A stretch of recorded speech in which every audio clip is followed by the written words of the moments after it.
So welcome everyone to our comment writing workshop. My name is Liz Matson and I'm Senior Program Strategist with Hanford Challenge, and I've been working on Hanford issues for about 15 years.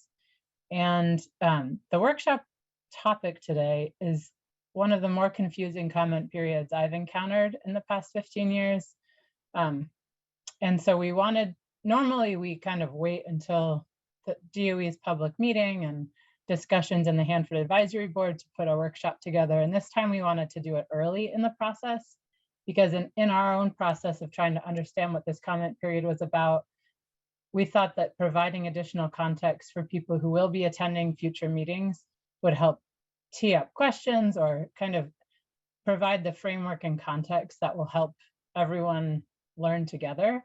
We're still trying to wrap our heads around some parts of this comment period. So this is our best understanding right now. So just to have that caveat, we're still learning and trying to understand what makes sense of the comment period and understand different parts of it. So this comment period, for a lot of you are probably familiar with tri-party agreement milestone change packages, where there were missed milestones or milestones about to be missed, and the agencies come together and negotiate new dates and come and bring us the new dates. And it's fairly simple. It's a complicated, it's technically complicated to unravel all the milestones and what they mean, but it's pretty straightforward. Missed dates, here are some new dates. This one has an extra layer of complexity to it because DOE is trying to pilot this new adaptive milestone approach that we're going to attempt to explain to you the best we understand it right now. And then John Price from Ecology and Ryan Miller is also here from Ecology to help answer questions and provide some more context about why this happened. So that's the context. So Mia's going to present, and then we're going to transition to questions. And if people want to stay on, we'll do some just discussion after we're done. So I'll turn it over to you, Mia, so you can share your screen. Yeah, thank you for the introduction, Liz. So hello, everyone. My name is Mia Burke, and I'm program manager with Hanford Challenge, and I'll be walking you through this incredibly complicated comment period today. So you may be wondering why we invited you here today. It all comes down to accountability. We are living in strange times. The U.S. Department of Energy's public involvement efforts are the worst Hanford Challenge has seen in more than 15 years. USDOE, which is responsible for much of the mess at Hanford and for cleaning it up, does not seem interested in being held accountable. There seems to be a get out of our way attitude when it comes to the public, the tribes, and the regulators. We do not like this trend. We brought you here today to learn how you can push for accountability in a comment period that is so convoluted and poorly explained, it seems to intentionally push you to give up and walk away. But we aren't going anywhere. So what is the story?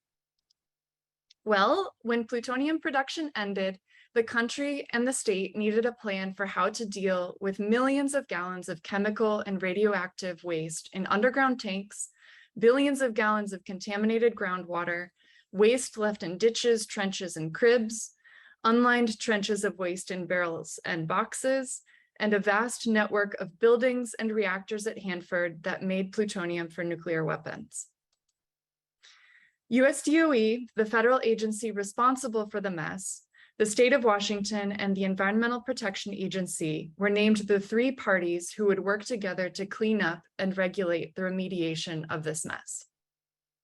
They had to come up with a schedule and deadlines for cleanup, which were formally documented in the Tri-Party Agreement, or TPA. The TPA cleanup agreement was signed in 1989. But what happens when the cleanup work deadlines get missed or are about to be missed? Basically, USDOE is the student asking for an extension on a homework assignment from its teachers, Ecology, and EPA. And the teachers don't always want to give that extension. So let's look at an example of missed deadlines with the waste treatment plant. The original deadline for opening the waste treatment plant was 2007. That shifted to 2009, then 2012, and now the site hopes to meet a 2023 deadline to start treating and vitrifying just the low activity waste portion. It is important to note that in 2010, the state of Washington, after years of attempted negotiations with USDOE, brought a lawsuit in federal district court, winning a judgment by the court imposing the current set of deadlines. The document that resulted from the lawsuit is called a consent decree. In 2016, the consent decree was amended to reflect further delays in cleanup, which shows a repeated pattern of USDOE missing its deadlines and not turning in its homework. The high-level waste portion of tank waste treatment may not begin until 2036 or later. Not only has the deadline for the waste treatment plant been pushed back multiple times, the costs have also increased exponentially. So where are we today with this comment period? The teachers, Ecology and EPA, as well as the tribes, Congress, and the public are really mad and frustrated with the student, USDOE, who can't ever seem to get a homework assignment done on time. Everyone agrees the current system to set and enforce deadlines for cleanup isn't working. This comment period is about that problem, though you wouldn't know that from reading USDOE's fact sheet. Before we get into the details of the comment period, we need to review what a milestone is. A milestone is cleanup work and a deadline for completing that work. There are big overarching milestones called major milestones and smaller sub-milestones called interim milestones. Multiple interim milestones will get you to the completion of the major milestone. For example, major milestone M15 calls for completing investigation, paperwork, and decisions to figure out how to clean up non-tank farm sites on the Central Plateau, except for the canyons. An interim milestone for M15 is M15-91C, which is the investigation of cleanup needs and an evaluation of how feasible cleanup actions might be at 190 waste sites in the 200 West area in BC Cribs. This is also known as a remedial investigation feasibility study. Just to reiterate, a milestone establishes cleanup work and a deadline for completing that work. The changes to the schedule that USDOE is proposing in this comment period are called a change package. And this change package deals with work on the Central Plateau in the middle of the Hanford site. And you can see it on this map here of the Hanford site. The Central Plateau is located here in this middle area. Milestones are written with an M for milestone, followed by a number that represents an overarching cleanup site or goal, followed by more numbers and maybe a letter for interim deadlines and work to finish the overarching cleanup work. So this comment period is looking at 3 series of major milestones. M15, which sets completing investigation, paperwork, and decisions to figure out how to clean up non-tank farm sites on the Central Plateau, except for the canyons.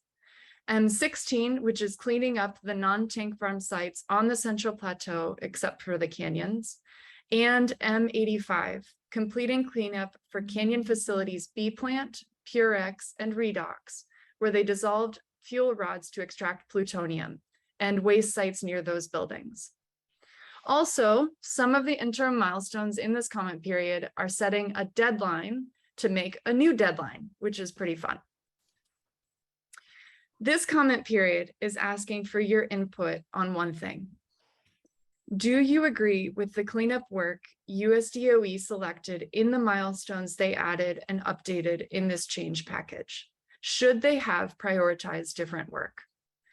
Hanford Challenge thinks you should also comment on the adaptive milestone approach, which I'll talk about in more detail in a second, but it's a new system for setting milestones.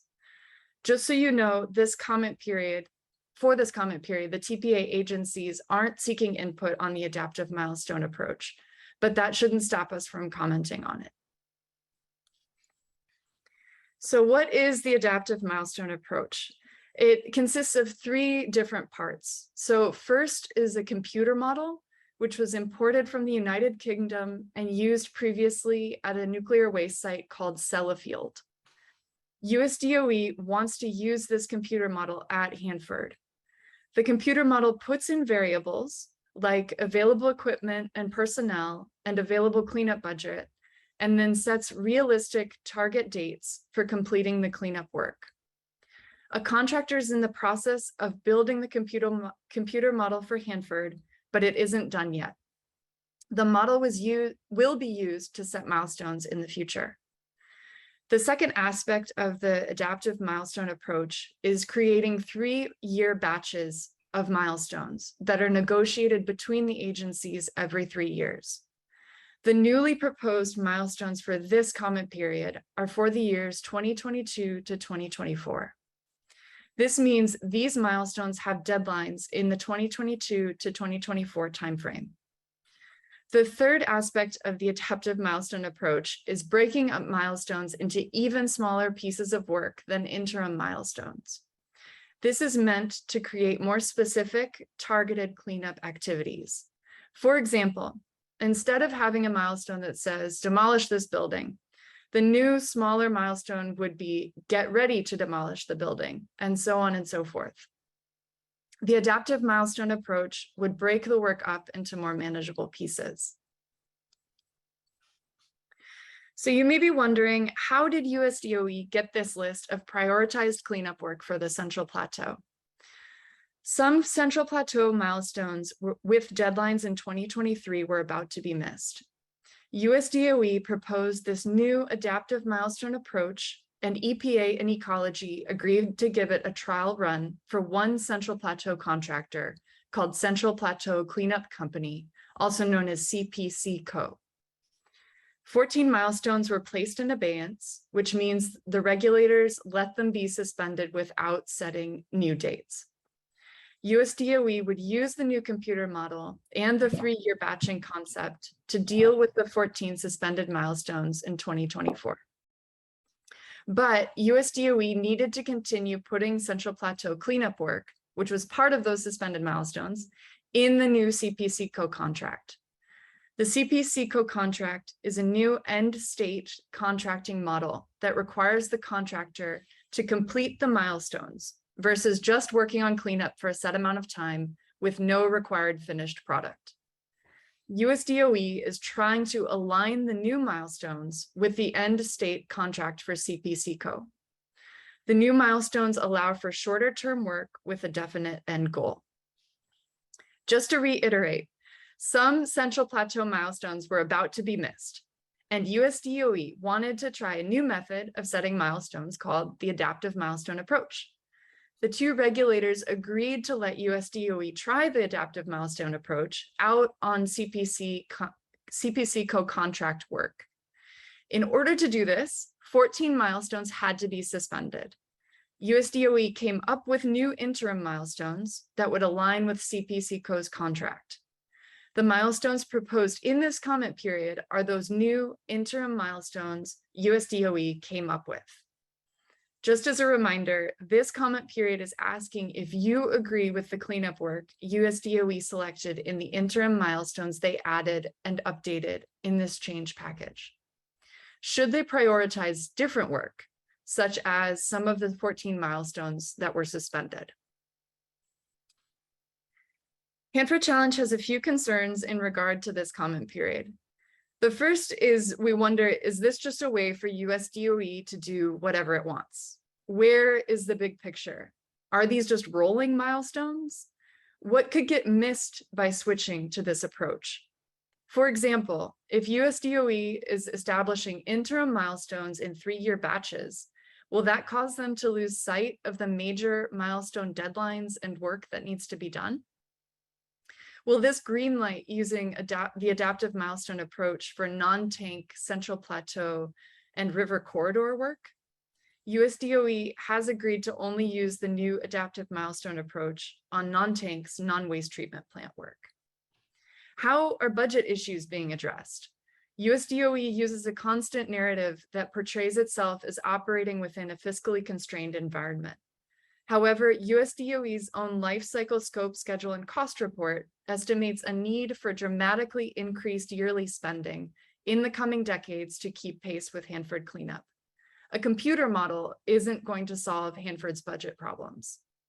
And finally, how are systemic issues being addressed? Like, why is USDOE chronically turning in its homework late or not at all? Where is the guidance counselor? It's hard to believe a computer model is going to address these systemic issues. So we wanted to talk briefly about why milestones are missed. There are times when there are completely reasonable, out of anyone's control reasons for delays like COVID and supply chain issues. The problem is that COVID and supply chain issues have become USDOE's favorite talking points for why work is delayed. So it can be hard to know without more accountability if the delay was actually preventable and was really due to mismanagement, retaliatory safety culture problems, refusal to listen to dissenting voices, culture of denial, or a mistake someone was afraid to report. Also, if a milestone is missed, there are no effective consequences. So we have a few suggested comments for this comment period. The first is get to the root of the problem, USDOE. What are the factors deeply embedded in the culture of the organization that result in delays? Design a strategy that transforms the system, behaviors, and management to result in a timely and effective cleanup without cutting corners. Second, provide the public with an opportunity to comment and review the Adaptive Milestone Approach tool, inputs, and success metrics. Third, build a case for a fully funded cleanup and ask for the funding needed to maintain a compliant budget and ensure cleanup stays on track. Use the 2022 Life Cycle Scope, Schedule, and Cost Report to convince Congress to increase funding for Hanford cleanup. Milestones will continue to be missed if USDOE doesn't advocate for compliant funding. A new computer model won't fix the budget woes that plague Hanford. Fourth, share the specific cleanup priorities established in out-year milestone negotiations at the annual Budget Cleanup Priorities public meeting, not just the big buckets of overarching cleanup work. And finally, please improve the accessibility of your public involvement materials. Ask for input to improve your materials and implement suggested changes before you send them out.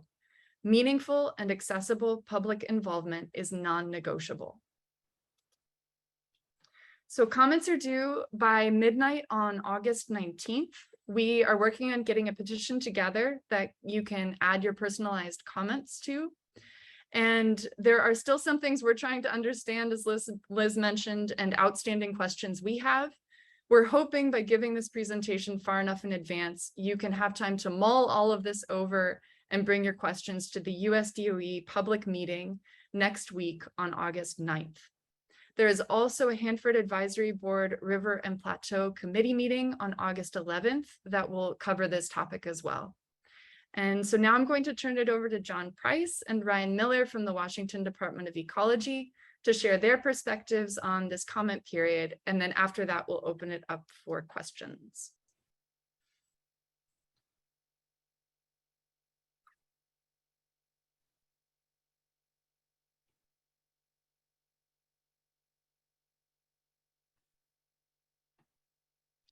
Thanks, Mia. Would you just confirm you can see my screen? I can see it. Okay, yes, great. Hey, that was really well done. Thank you. I was tempted to use your teacher analogy and say you get an A, and I'm just going to turn in some work for extra credit here. So yeah, thanks everybody for attending. I'm John Price. I'm the Tri-Party Agreement Section Manager for the Washington Department of Ecology. So I'm responsible for negotiating these milestones that you're getting to comment on. So I'm accountable for this. So I just want to say that to tie into Mia's message again. So go ahead and I'll go to the next slide. So the adaptive milestone approach. So as Mia said, the agencies are not seeking comment on the adaptive milestone approach. This is technically not a public comment period on the adaptive milestone approach, which is a bit confusing, I think, based on the materials. But I did want to say, suggested, you should comment on that. And I just want to emphasize for ecology, the tri-party agreement says we're supposed to have an interactive relationship with the public.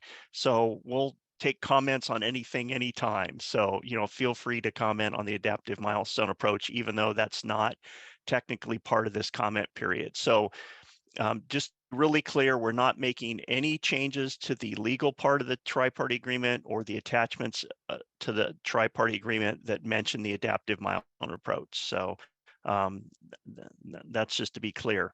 As Mia said, again, 14 existing milestones were suspended by the agencies. Ecology agreed along with EPA to let DOE do that. That was a request of DOE so that DOE could have time to work on this adaptive milestone approach or work on their computer model. So again, we're not seeking comment on those suspended milestones, even though it's a big issue.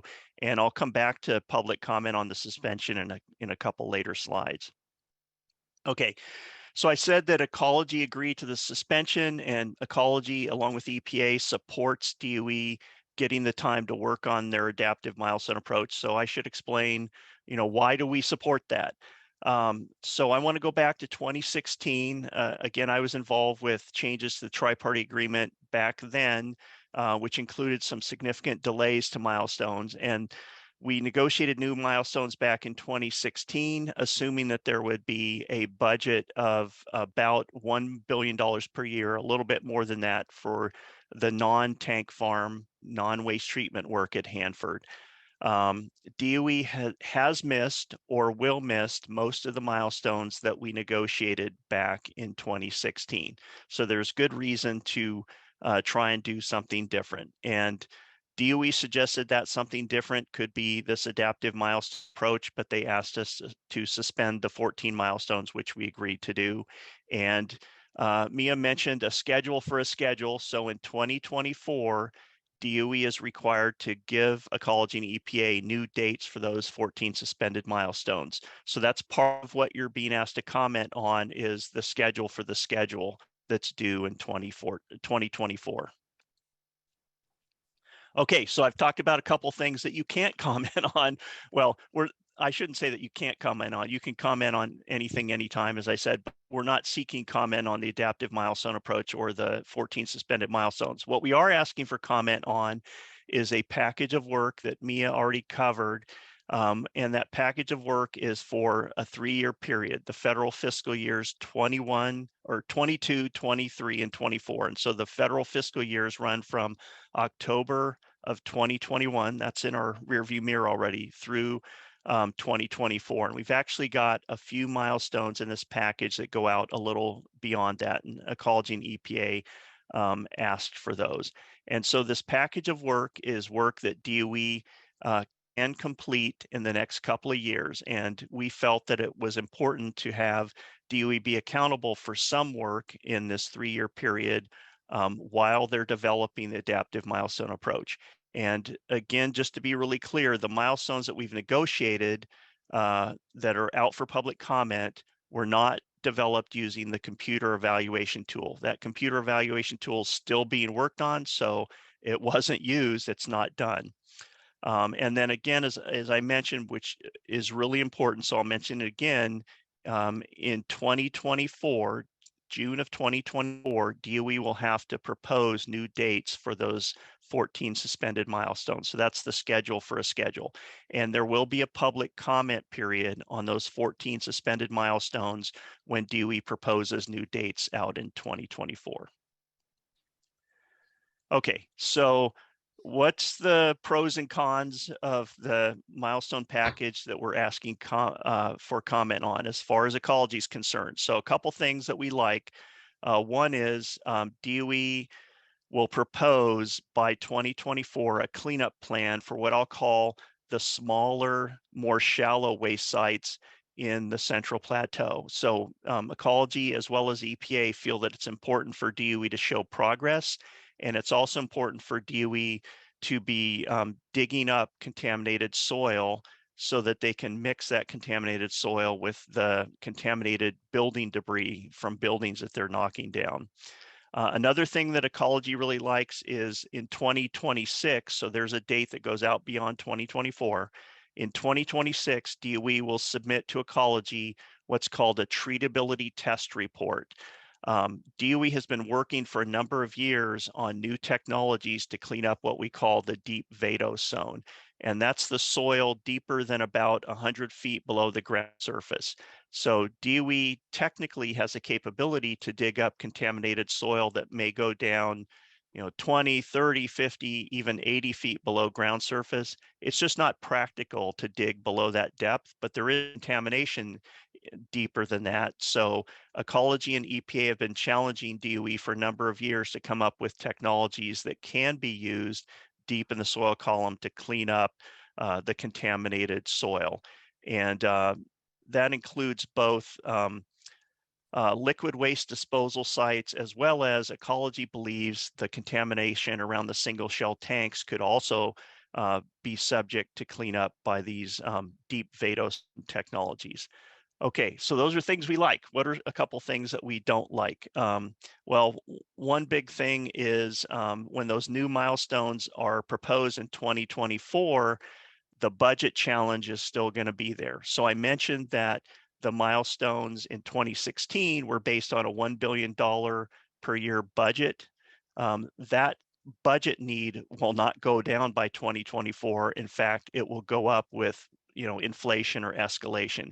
So DOE is still going to be challenged to do as much work as they need to do when they assume fiscal constraints. They need to get more money for the non-tank waste work to get it done in a timely manner. So those are the pros and cons, and I'll give you my contact information briefly. You can also contact Ryan Miller.